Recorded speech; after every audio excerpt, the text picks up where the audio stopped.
Welcome to Section 5.4, Sampling Distributions and the Central Limit Theorem. In this section, we'll learn how to find sampling distributions and verify their properties, how to interpret the Central Limit Theorem, and how to apply the Central Limit Theorem to find the probability of a sample mean. A sampling distribution is the probability distribution of a sample statistic that is formed when random samples of size n are repeatedly taken from a population. If the sample statistic is a sample mean, then the distribution is the sampling distribution of sample means. First, we'll give a quick review of notation. We have two things we'll be talking about in this video, population and sample. On the left are all the notations used for population, capital N for size, the Greek letter mu for mean, and the Greek letter sigma for standard deviation. For sample, we use a lowercase n, x bar for sample mean, and lowercase s for sample standard deviation. One way to keep these straight is that the Greek letters mu and sigma are used for population, and the English letters are used for sample. Also, capital N is used for population size. In order to better understand sampling distribution of sample means, we need to understand sampling. To find things out about a population of interest, it is common practice to take a sample. A sample is a selection of objects or observations taken from a population of interest. For example, a population might be all the fish in a particular lake. We want to know the average size of fish in the lake. We can't weigh all of them, so we take a sample of some of them and measure them. Consider a small lake with a population of only 10 fish. The weights are in pounds and are indicated on each fish. The first thing we want to do is find the population mean and standard deviation for the weights of the fish. You can either use the online calculator indicated at the website, or you can use your TI-84 calculator and enter the values into L1 and use 1var stats to get the population mean and standard deviation. Using either of these tools, you'll find the population mean is 5.22 and the population standard deviation is about 1.22. Our next step is to take a sample of fish. So the first thing we're going to do is number the population of fish from 1 to 10. Now that we've numbered our fish, we're going to randomly select 4 fish. In this case, we've selected fishes number 1, 4, 7, and 10. The corresponding weights are 5.5, 7.0, 7.1, and 5.8. We then find the average of those 4 weights. It turns out to be 6.35 pounds. Now, if you want, you can pause the video and each take a random sample of 4 fish on your own. You can generate 4 random numbers and find the weights associated with each of those numbers of fish. This is meant to be a class activity where each student puts their sample mean on a graph. Since we can't do this for an entire class on our video, you may want to go back and do multiple sets of sample means and place each on a graph so you can see how it would work. There are 210 possible samples of sample size 4. By magic of the video, we can look at all 210 examples graphed on the second graph below. The second graph is a graph of the mean of all 210 possible samples of size 4. This is a sampling distribution of sample means. The first graph is a graph of the weights of each of the 10 fish. Notice what we observe. What's the same and what's different? You should notice in the sample that the samples are much closer together and the shape is becoming more like a normal curve. Since the samples are closer together, this indicates their standard deviation would be smaller. What's the same? If we estimated where the mean of both graphs would be, you'd see the mean would be in the approximate same place for both graphs. Take a minute to review about what the differences and similarities are between both graphs. Consider the illustration. The population is shown in the rectangle, and 5 samples are taken from this population. A mean is found for each of the 5 samples. The sampling distribution consists of the values of the sample means, x bar 1, x bar 2, all the way through x bar 5. Here are some properties of sampling distribution of sample means. First, the mean of the sample means is equal to the population mean. Second, the standard deviation of the sample means is equal to the population standard deviation, sigma, divided by the square root of the sample size, n. The standard deviation of the sample means is called the standard error of the mean. The previous example leads us to the central limit theorem. The central limit theorem states, 1. If samples of size n greater than or equal to 30 are drawn from any population with mean mu and standard deviation sigma, then the sampling distribution of the sample means approximates a normal distribution. The greater the sample size, the better the approximation. 2. If the population itself is normally distributed, the sampling distribution of the sample means is normally distributed for any sample size, n. In either case, the sampling distribution of sample means has a mean equal to the population mean. The sampling distribution of sample means has a variance equal to the variance of the population divided by n, and a standard deviation equal to the population standard deviation divided by the square root of n. Let's now look at an example. Cell phone bills for residents of a city have a mean of $63 and a standard deviation of $11.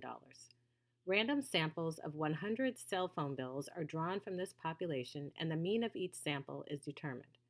Find the mean and standard error of the mean of the sampling distribution. Then sketch a graph of the sampling distribution of sample means. Let's look at what we're given. We're given that the population mean is 63, the population standard deviation is 11, and the sample size is 100. Using the central limit theorem, we can find the mean of the sampling distribution. The central limit theorem states that the mean of the sampling distribution is equal to the population mean. So here, the mean of the sampling distribution is equal to 63. The standard error of the mean is equal to the population standard deviation divided by the square root of n. In this case, the population standard deviation is 11, and we'll take the square root of 100, which is 10, to give us the standard error of 1.1.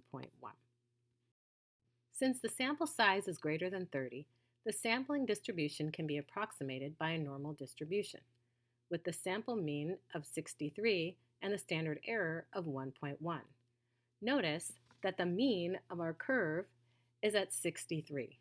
We'll then go over 1.1 to the right and left to give one standard error away from the mean. Let's look at a second example. The training heart rates of all 20-year-old athletes are normally distributed with a mean of 135 beats per minute and standard deviation of 18 beats per minute. Random samples of size 4 are drawn from this population, and the mean of each sample is determined. Find the mean and standard error of the mean of the sampling distribution. Then sketch a graph of the sampling distribution of sample means. Again, let's look at what we're given. We're given the population mean is 135. The population standard deviation is 18, and the sample size is 4.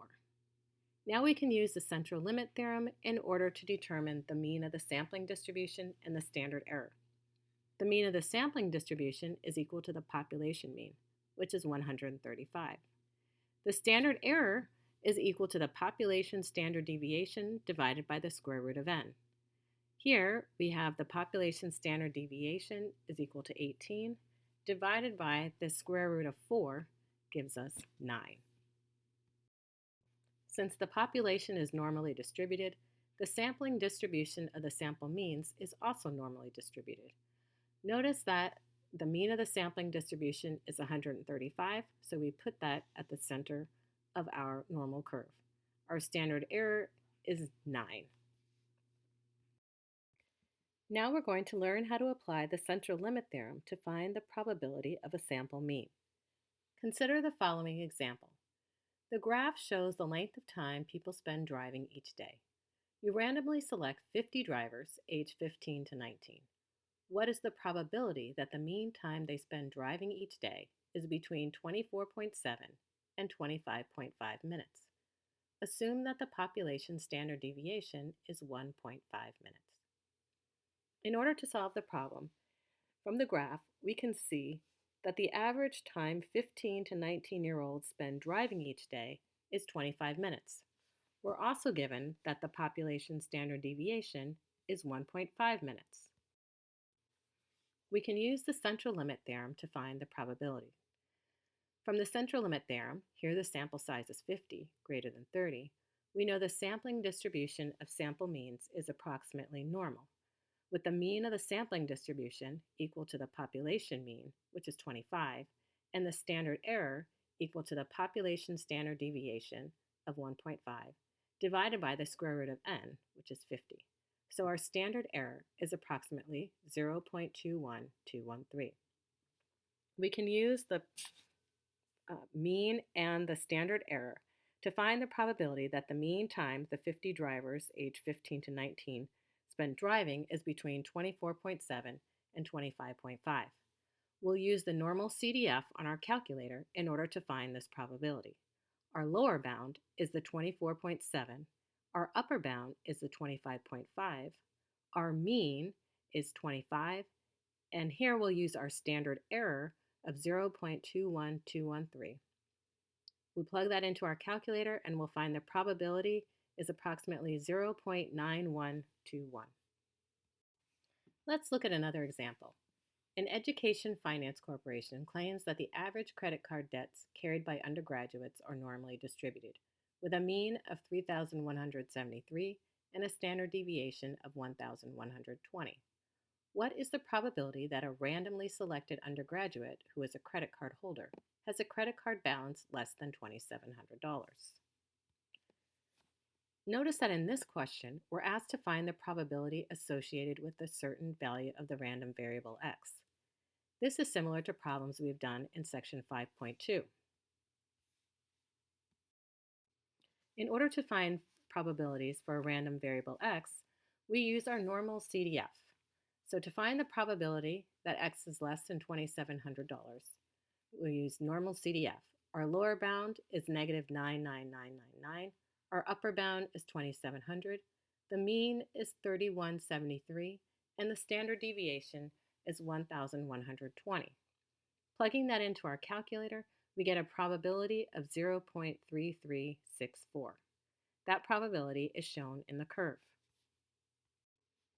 Consider how the next question differs from that. You randomly select 25 undergraduates who are credit card holders.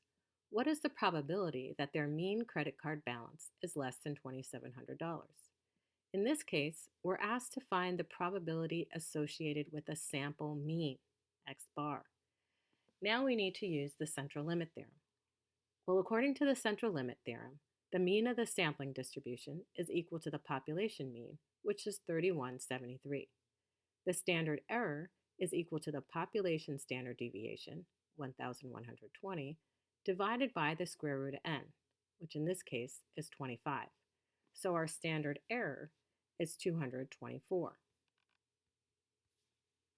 Using that mean and standard error, we can plug that into our calculator using our normal CDF in order to find the probability that the sample mean is less than 2,700. In this case, our lower bound is still negative 99999. Our upper bound is 2,700, and our mean is 3173. The difference is now we're using the standard error of 224 in our calculator. When we plug those in, we'll get a probability of 0.0174.